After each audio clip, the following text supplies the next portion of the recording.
கர்த்தருடைய பரிசுத்தமுள்ள நாமத்திற்கு ஸ்தோத்திரம். இன்றைய நாளின் கர்த்தருடைய வார்த்தையாக சங்கீதங்களின் புஸ்தகம் 19வது அதிகாரம் 13வது வசனம். துணிகரமான பாவங்களுக்கு உமது அடியனை விலக்கி காரும், அவைகள் என்னை ஆண்டு கொள்ள ஒட்டாதிரும். அப்பொழுது நான் உத்தமனாகி பெரும் பாதகத்துக்கு நீங்களாயிருப்பேன்.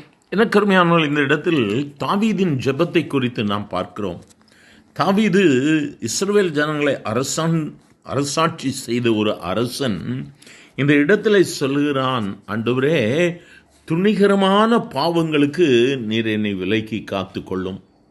அந்த துணிகரமான பாவங்கள் என்னை ஆண்டு கொள்ளக்கூடாது.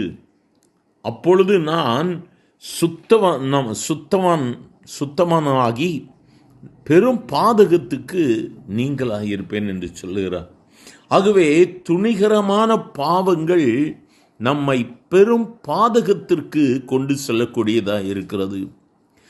துணிகரமான பாவங்கள் நம்மை உத்தமனாக வாழ முடியாது. வேதம் சொல்லுகிறது, உத்தமனுக்கு கர்த்தர் துணை. ஆகவேதான் தாவீது ஜெபிக்கும் பொழுது சொல்லுகிறார், ஆண்டவரே, துணிகரமான பாவங்களுக்கு என்னை விலக்கி காத்துக்கொள்ளும். எனக்கு அருமையானவர்களே, நம்முடைய ஜெபம் இன்று எப்படியாக இருக்கிறது? இன்று நம்முடைய ஜெபமும் கூட, ஆண்டவரே, என்னை விலக்கி காத்து கொள்ளும். ஏன்னா இன்னைக்கு உலகத்தில் இருக்கக்கூடிய சூழல்களை பார்க்கும் பொழுது, எனக்கு அருமையானவர்களே, எந்த சூழ்நிலையில் மனிதன் எப்படி தன்னுடைய வழியை மாற்றிக்கொள்வான் என்று தெரியாத அளவிற்கு இருக்கிறது. ஏமாற்றப்படுகிறோம், வஞ்சிக்கப்படுகிறோம், பலரால் பலவிதமான காரியங்களுக்கு உள்ளாக திணிக்கப்படுகிறோம். பலவிதமான காரியங்கள், கண்களின் இச்சை, ஜீவனத்தின் பெருமை, இவைகளை கண்டு அதற்குள்ளாக நம்மை ஈடுபடுத்தி விடக்கூடாது. முக்கியமாக வாலிபர்கள் ரொம்ப கவனமாக இருக்கணும். ஆண்டவரே, துணிகரமான பாவங்களுக்கு என்னை நிர்மேட்டுக்கொள்ளும். எதை பார்க்கக்கூடாது என்று சொல்லி நம்மை கர்த்தர் விலக்கி இருக்கிறாரோ அந்த காரியத்திலிருந்து நாம் விடுதலையாக வேண்டும். நாம் அதற்குள்ளாக செல்லும் பொழுதுதான் அந்த துணிகரமான பாவங்களுக்கு நம்மை ஈடுபடுத்த தூண்டக்கூடியதாக இருக்கிறது. சத்துருவுக்கு இடம் கொடுக்கவே கூடாது.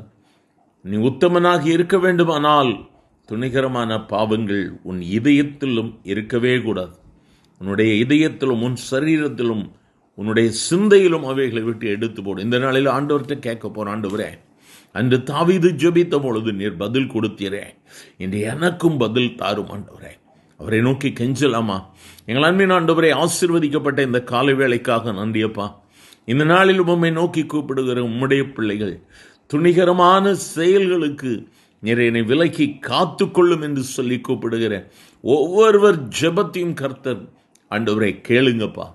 தகப்பனே, சூழ்நிலைகளை நிமித்தமாய் தள்ளப்பட்டு இது துணிகரமாய் செய்ய வேண்டிய காரியத்தில் ஈடுபடக்கூடிய நிலையில் இருக்கக்கூடியவர்களை கர்த்தர் சந்திக்கும்படியாய் ஜெபிக்கிறேன்.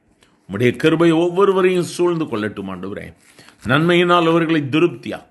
கிருபை கூட இருக்கட்டும். இயேசுவின் நாமத்தில் பிதாவே, ஆமேன், ஆமேன்.